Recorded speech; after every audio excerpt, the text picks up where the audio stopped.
How to change language in Gemini AI. Hi everyone, welcome back to our channel. This is Rose from Create, Login and Delete. Without further ado, let's begin. First of all, make sure your phone is connected to the internet.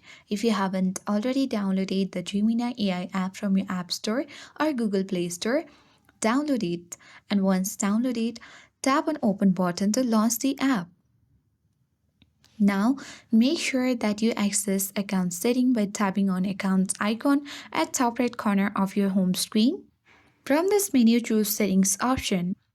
Now tap on languages option and you will see a list of available languages. Choose the one you would like to switch to.